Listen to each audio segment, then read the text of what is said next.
No, I don't think that's going to move me. Welcome back. This is part 2 of the Grafton Spring Awakening films. So we finished the last one on a bit of a downbeat note. I think we couldn't get we couldn't just do up the keyless locking hub thing on the shaft, on the counter shaft there. We couldn't just tighten it up. It needs a slightly thicker shim, but the worry that I have is that because it's spun on that shaft, it's going to be really hard to get it to actually bite onto the shaft and to hold there. So fingers crossed we can get that sorted. Yeah, let's get into it. I bought some thicker shim material, but I think we all know it isn't really the thickness of the shim that is the problem. This video is fairly long for a reason, so I'm just showing you this to show I did try fitting a thicker shim, but let's see what happens.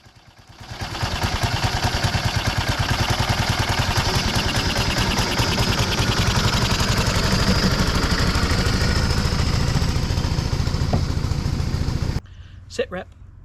It worked for about 5 meters and then it stopped working. So I think that the problem is not with the thickness of the shim anymore, it's that the counter shaft, the actual shaft itself, you'll have seen on that video there, is quite worn, and the internal piece of the shaft is just, every time we do this it makes it worse basically, and it's just grinding away at that shaft. I decided that we should strip the counter shaft to get a better look at the problem. This obviously means that the wheels have to come off as well.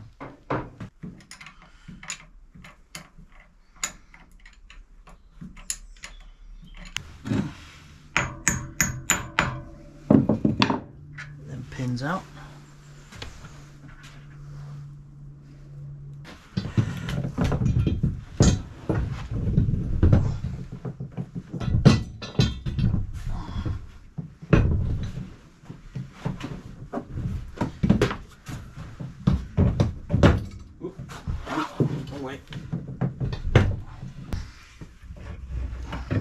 Off comes the wheel. There it is. Okay, that's the link.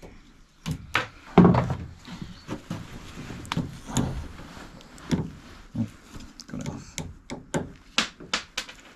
Push the washer.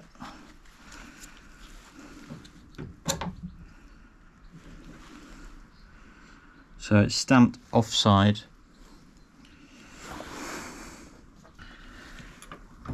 So what do you... There's a bearing in there. Must be a bearing in there.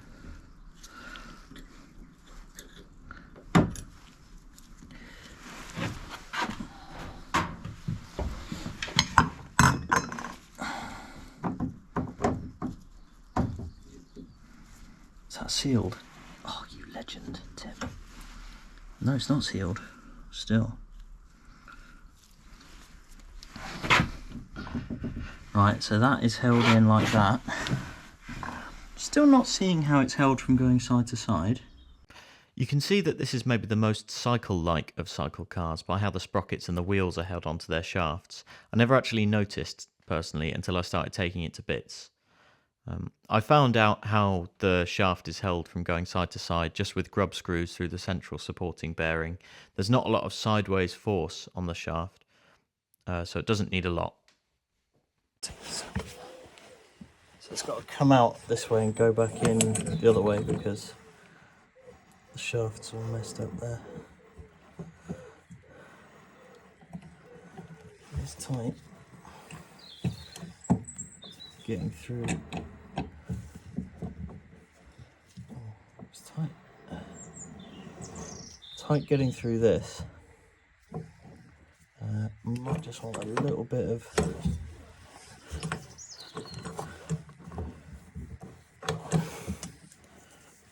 lubrication.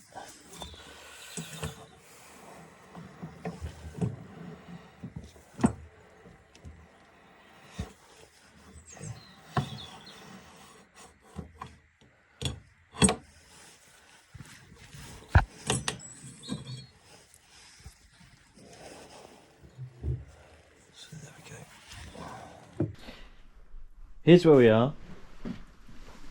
Wheels are off, chains are off, the shaft is out, and everything is looking fairly good. We've got everything organised and tidy. Unfortunately, the main thing is, so this is the shaft here. This is where it's all worn. I know it doesn't look that bad, and I'm not sure this is that bad. The problem is in here. This is the keyless locking hub thing. If I can just get it undone. I've done it up, but the problem that we've got is the inside of this is the part that goes, you can imagine it goes on like that, then that thing does up and it squeezes, and it's supposed to be extremely strong, but the inside of that is all completely, I don't know if you can see, let me get my torch, is all messed up. So, and there's a massive burr on the this doesn't seem to be handed. It is labelled near side and offside, but I think that we could use it the other way around. I think there's no reason why we couldn't use it the other way around. So instead of running over here, it'd be running over here on this part of the shaft, because we would just flip it over like that. So that's potential. That's a potential thing that we could do. Hopefully that makes sense. In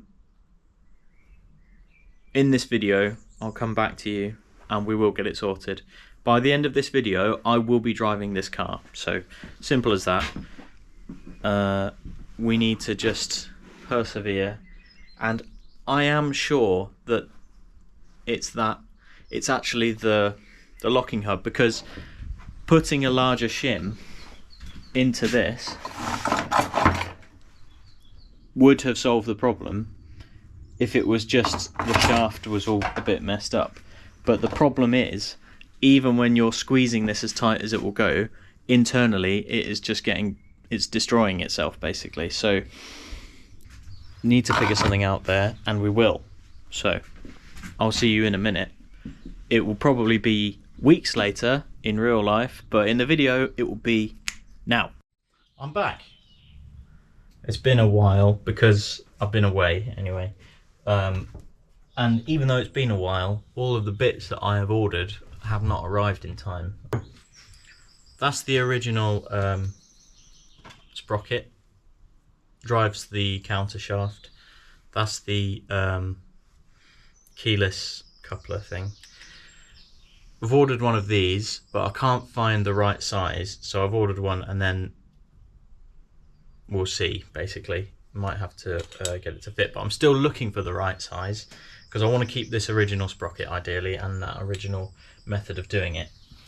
I can do anyway, but failing that, and what I think might be a good solution is I've ordered and received a taper locking hub with this sprocket, which is identical, same amount of teeth as the original one.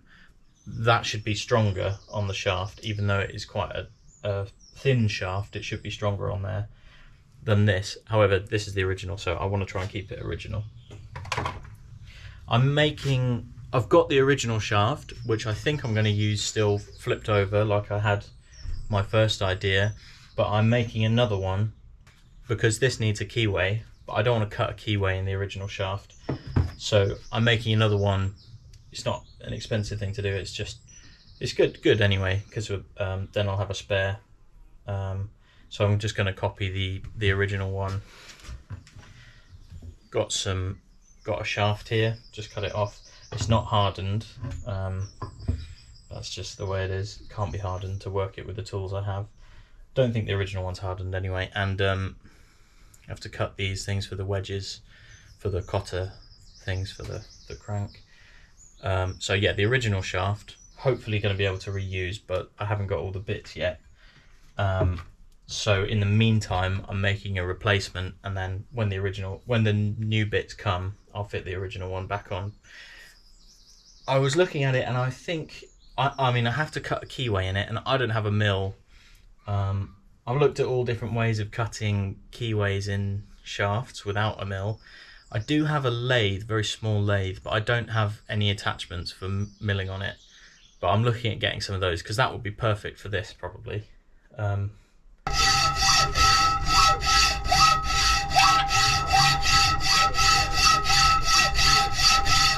Hello and welcome to Year 8 Metalwork. So I filed this one out. See the original.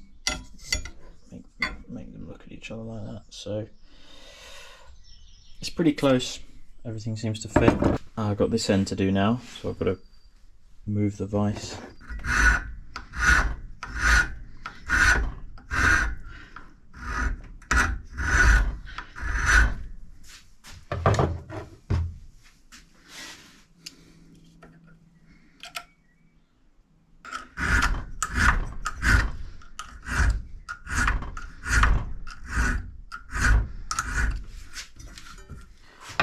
Unfortunately, how I made the keyway is censored because it might offend machinists. All you need to know is I was pulling bits of metal out of my hair for weeks.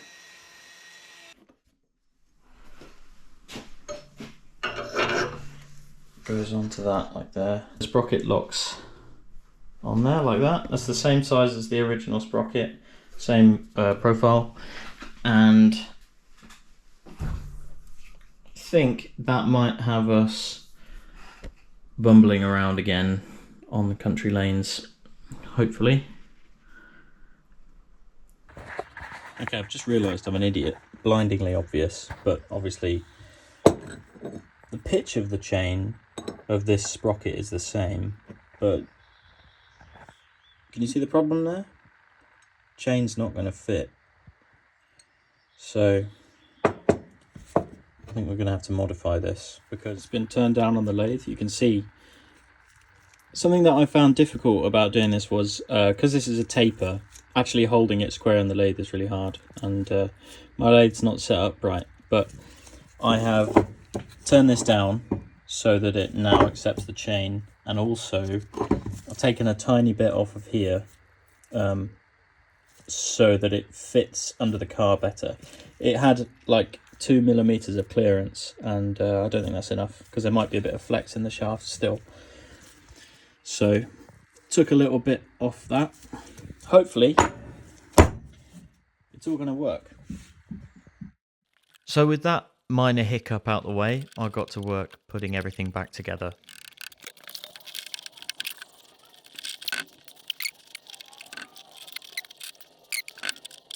Fitting the old sprockets onto my new shaft I've made went fairly smoothly. I just had to file them up a bit to make them fit.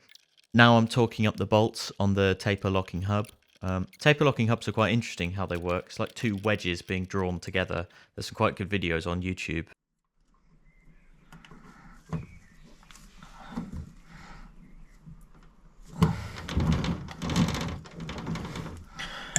Okay.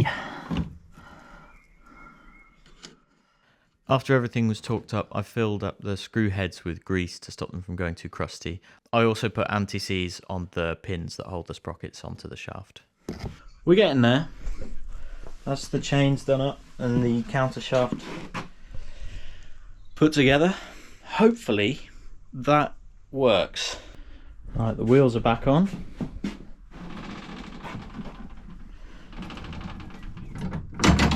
All good. Put these tools away, drop it down, and even though it's dark outside, I think it's still probably worth having a little test. Here you can see my new method to not getting fuel blockages. I'm pre-filtering the fuel that goes into the tank at the minute with the little motorbike petrol tank thing, and on the end of the hose there's a filter.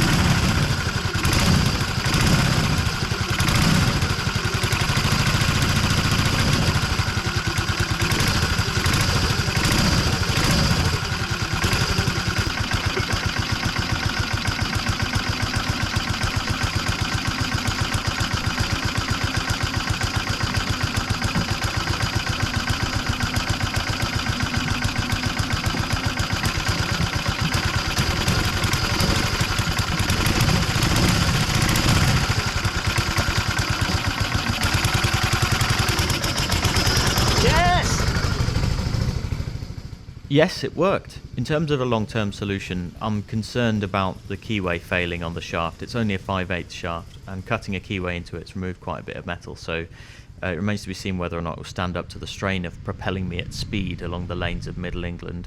So I'll still be looking to put it back to original whenever I can find a new keyless locking device that fits.